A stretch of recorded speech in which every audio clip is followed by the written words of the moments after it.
Many of you guys know that I very first started in a small trailer selling hot dogs. And I've often talked about having a hot dog cart, which has a very distinctive look. And most people, when they see a hot dog cart, know that it sells hot dogs. I also had many people come up to that hot dog cart and say, "Hey, can I have a hamburger?" What do you do when someone comes up to you and asks for a product that you definitely do not have on your menu? Or they ask you about what y'all got? So let's talk about menus today.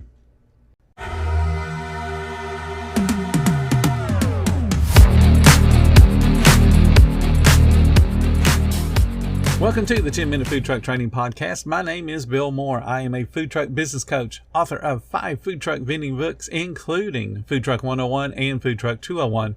This podcast is all about helping you start and grow your food truck business. This episode is being sponsored by our friends at Table Needs. If you're a food truck owner searching for a simple yet powerful system to run your food truck business, let me tell you about Table Needs. Table Needs is the complete package, offering a robust point-of-sale system with baked-in QR code menu ordering, a KDS, and automated sales tax, plus hands-on customer support that works with you to help you grow your business. For more information, visit tableneeds.com or find them on Facebook. Now on with today's topic. Basically, a menu comes down to being just a list of food that you sell on your trailer, your food truck, your hot dog cart. Pretty simple. But every single day, people are going to step up to you and say, "Hey, do you sell?" They're going to ask for a product that you definitely do not have. And it's going to seem painfully obvious to you that, hey, there's a list of food I sell right there where you're standing. And yet they may sit and look or stand and look at your menu and then ask you for something that's not on the menu. Or they'll ask you questions that you think are very well defined, like you have a large sub, and they say, "Well, how big is that?" But it's painfully obvious to you how big that large sub is because you make them every single day. But to that guest, they have no clue what large is to you.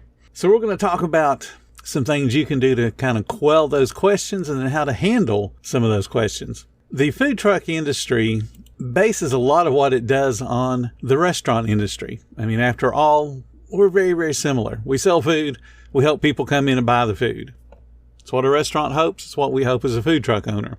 We are in what's known as the hospitality industry. So I'm going to challenge each and every one of you that has gotten that person that says, "Hey, do you sell?" And then they follow that up with a product you don't sell. I want you to examine your menu.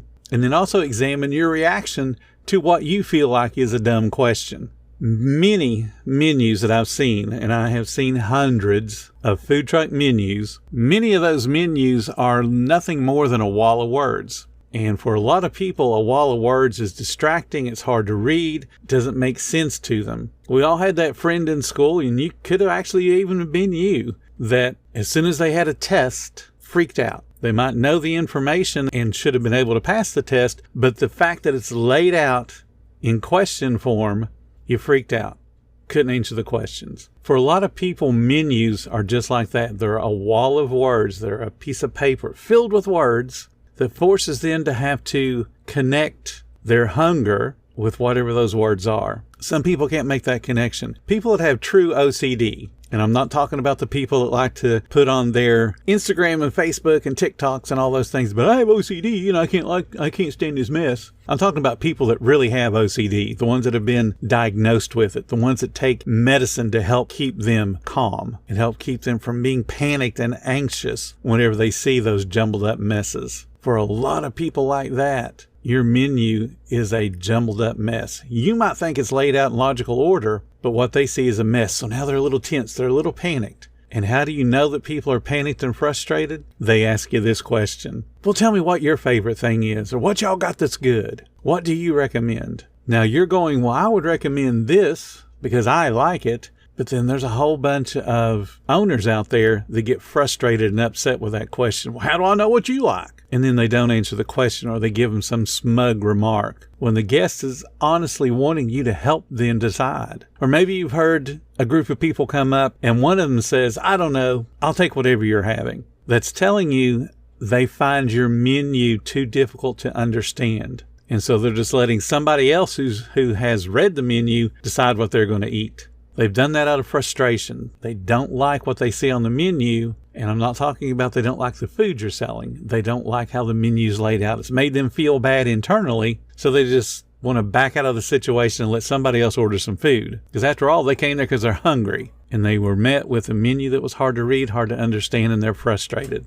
It really doesn't matter how small you think your menu is. To somebody, your menu's overwhelming. I sold hot dogs. It's the only product that I sold. But you know what? You had a hot dog with mustard. You had a hot dog with onions and mustard. You had a hot dog with chili. You had all different kind of combinations. And for some people, that is just overwhelming. Now, if you're thinking, well, Bill, then they just don't need to be eaten out. Go ahead and get out of the business now. You don't understand human nature, and you're going to end up being frustrated with all the people that are going to ask you those questions about your menu. If you don't have any photographs, or even if you do have photographs, it's hard to judge real size from a photograph unless there's something in there that people know has a common standard size. You might say, well, I'm putting it with a bag of chips. That's a common size. And they should be able to tell how big my sandwich is. Well, go to any grocery store that sells chips. You have bags of chips that are scaled down to 3/4 of an ounce. Those are the snack size ones. Go to a convenience store and you can get one that's 1.5 ounces, 2 ounces even, and they're scaled up. Exact same package. Everything is identical except the amount of food in the bag. And then, of course, how big the bag is. So if you stick your sandwich next to a snack size bag of chips, it looks huge. But it doesn't tell the person who's trying to figure out how big that sandwich is what its real size is.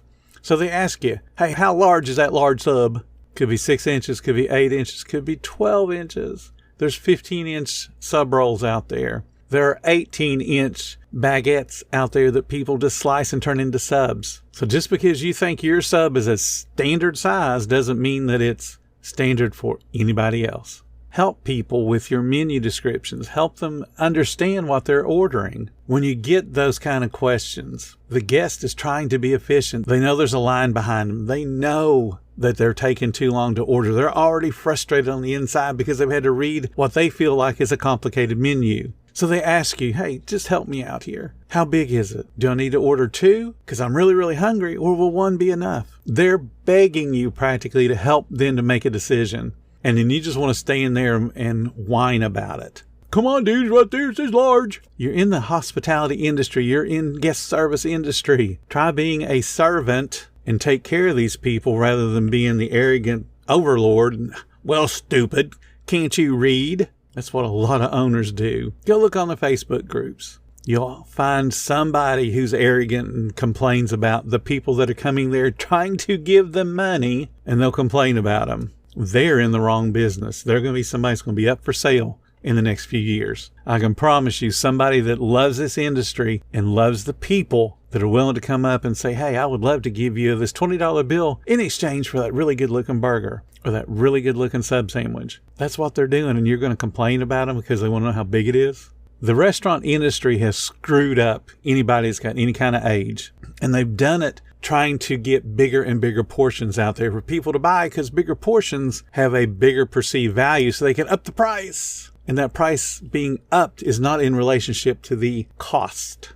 In the 1970s, when I first started, we had 2 sizes of drinks. We had a 12 ounce and a 16 ounce, large and small. Pretty simple. When you have a choice of one or the other, it makes it real easy for people. Yes, I'll take a large. And there's not a lot of difference between 12 and 16 ounces, but for some people, that was a lot of soda to drink. And they would gladly take that large 16-ounce soda, and it would be enough for them. Well, then the drink manufacturers thought, well, hey, if we come up with bigger cups and encourage people to order more drinks, we'll sell more drinks because it's that perceived value.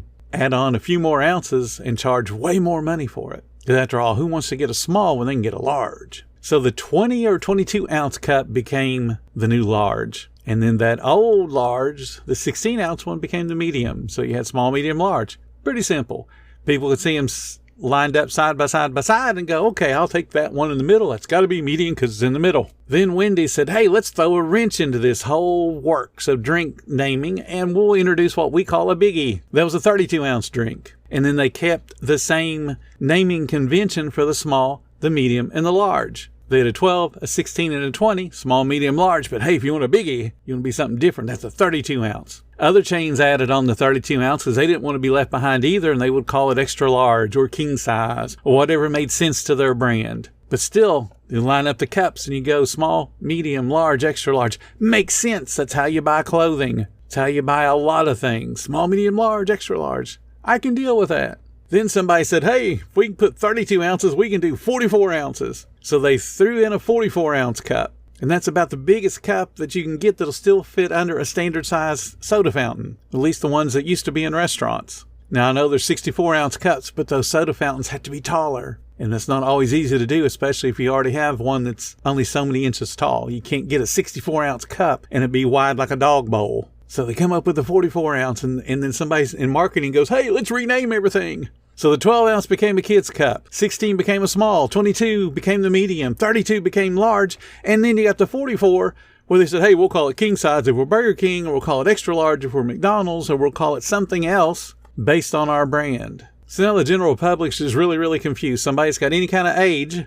Small used to be 12 ounce and now it's called kids. 16 used to be medium and now it's used to be called large, and it went to medium and now it's called small. 22 used to be large, now it's called medium. And then you wonder why people are confused. And this is just freaking drinks. Now, to add insult to injury, we have marketing departments, people that have gone to college supposedly, and they decide that we're going to create combos. Get a sandwich, a side, and a drink. It's a combo. We'll give you a discount. That's awesome. But to make things difficult for everybody involved, they forced employees and guests to play Who's On First, that comedy routine from Abbott and Costello, whenever a guest would step up to order a burger combo. So let's think about this.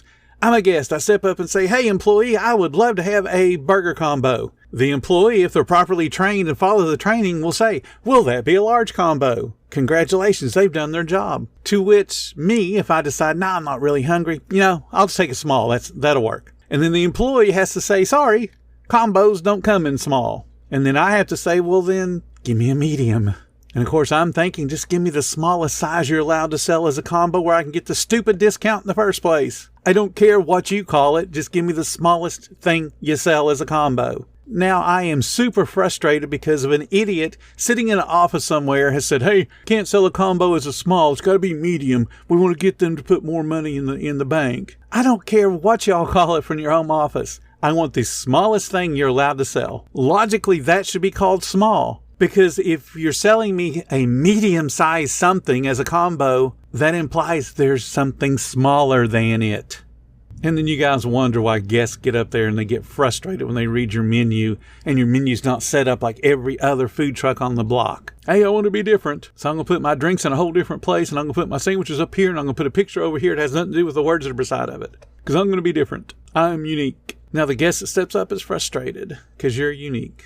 All of this boils down to frustration for the guest, for the employee, for you as the owner. And then you add some nonsense that Starbucks created with its drink size nomenclature. And then you want to complain about somebody who's not reading your menu? Why do they need to read 50,000 different food trucks who call their stuff different things? You should be joyful that they chose you in the first place, and then you need to figure out a way to communicate your menu in a manner that reduces the questions that you find annoying. I can assure you, outside of the occasional joker, most guests are there. They just want your help. Hey, dude, I'm hungry. Your menu's too much for me to read. Suggest something to me. Walt Disney World and Disneyland, they train their employees how to answer what they have as the most annoying question. Hey, cast member, what time does the 3 o'clock parade start? Now, the question in and of itself is self-answering. 3 o'clock parade starts at what time? 3 o'clock. But what Disney teaches their cast members to do is dig deeper and figure out what the guest really wants to know. What are they really asking? In most cases, what they're asking is, what time will the parade be here where I'm standing so I can figure out what to do with my kids until the parade gets here where I'm standing? They could be at the very end of the parade route, and that 3 o'clock parade starts on the other side of the park. And it might be 45 minutes before it ever gets to where they're standing. That's what they want to know. But the question that they asked was a concise, what time does the 3 o'clock parade start? So somebody comes up to you and says, hey, what you got is good. Tell them what you're most proud of to sell. Tell them what the most expensive thing you have on the menu is and what has the most profit to it. It doesn't matter. They're asking you for a suggestion so they don't have to read your freaking menu. Make it easy on your guest. If you're not willing to make it easy and not willing to accept people that are asking questions, you are going to be one frustrated person in the hospitality industry. And if you think about it, if you're not willing to interact with your guests, you might as well just set up a vending machine, because then you don't have to worry about talking to them at all. Thank you so much for listening to the 10-Minute Food Truck Training Podcast. If you're finding all the information helpful to your food truck business, please become a monthly supporter of the podcast. Just hit the support button or follow the link in the description. Every little bit does help keep us going. Join our Facebook group. It's called Food Truck Training. We have a whole bunch of awesome members at all different levels, from brand new beginners to decades-old veterans. They've all got your back when it comes to helping you with your food truck. And again, thank you for listening. Come back tomorrow, because I got plenty more to say when it comes to helping you and your food truck business grow.